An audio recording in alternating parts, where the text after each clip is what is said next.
Rupala versus ક્ષત્રિય સમાજનું આંદોલન એટલી હદે ઉગ્ર બન્યું છે કે હજી અટકવાનું નામ નથી લેતું અને વિવાદ સતત વકરતો જઈ રહ્યો છે। જ્યારે હવે તમામ સાધુ સંતોએ પણ આ આંદોલનને લઈને શાંતિ જાળવવા માટેની અપીલ કરવામાં આવી છે। અખિલ ભારતીય સંત સમિતિના અધ્યક્ષ દિલીપદાસજી આપણી સાથે છે, એમની સાથે જ વાત કરીએ।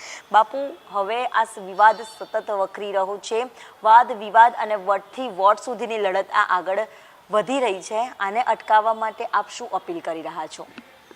જેવી રીતે કે અમે અખિલ ભારતીય સંત સમિતિ અને સૌ સંતો આખા ગુજરાત ને ભારત વર્ષના સૌ સંતો મળીને એક મોટી સમાજ માટેની એક ચિંતાનો વિષય છે અને વિશ્વ હિન્દુ પરિષદ સાથે છે અને સૌનું કહેવું એમ જ છે કે બંને પક્ષે બેસી વિચારીને શાંતિનો અને સમાધાનનો રસ્તો અપનાવવો જોઈએ એવું સંતો પણ હવે ચાહે છે।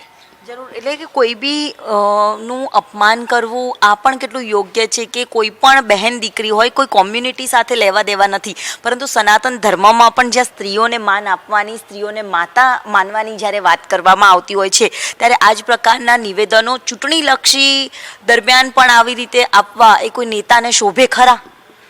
બની શકે છે કે સમાજને દુઃખ થયું છે, બોલાઈ ગયું છે, પણ નહીં બોલવું જોઈએ, પણ એનો કોઈ આપણે મળીને રસ્તો નીકાળવો જોઈએ। એક સંત છો તમે, આવી રીતે ચૂંટણી પ્રચાર પણ ચાલી રહ્યો છે અને આ નેતાઓ જે પ્રકારે નિવેદનો પણ આપતા હોય છે, ત્યારે આવા નેતાઓને અને આવા સમાજના આગેવાનો જે પોતાનો પક્ષ લઈને આવતા હોય છે તેમને ટૂંકમાં શું અપીલ કરશો કે આ રીતે નિવેદન ન આપ્યા હોત તો કદાચ આ પ્રકારે આખો વિવાદ જ ન થયો હોત?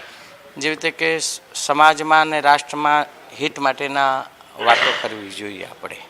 જરૂર, એટલે સમાધાન જ એનું નિરાકરણ છે અને બંને લોકોએ આગેવાની કરવી જોઈએ। બાપુ, એક સવાલ હંમેશા થાય છે કે જ્યારે સમાધાનની જ્યારે વાત આવશે તો આપ કેવી રીતે આપની વાત છે તે પહોંચાડી રહ્યા છો અને જ્યારે માફી માંગવાની કેવી રીતે સમાધાન લાવવું જોઈએ? રૂપાલાએ પદ છોડી દેવું જોઈએ સ્વેચ્છાએ કે આ પછી માફી માંગવી જોઈએ? કેવી રીતે આનું સમાધાન હોવું જોઈએ?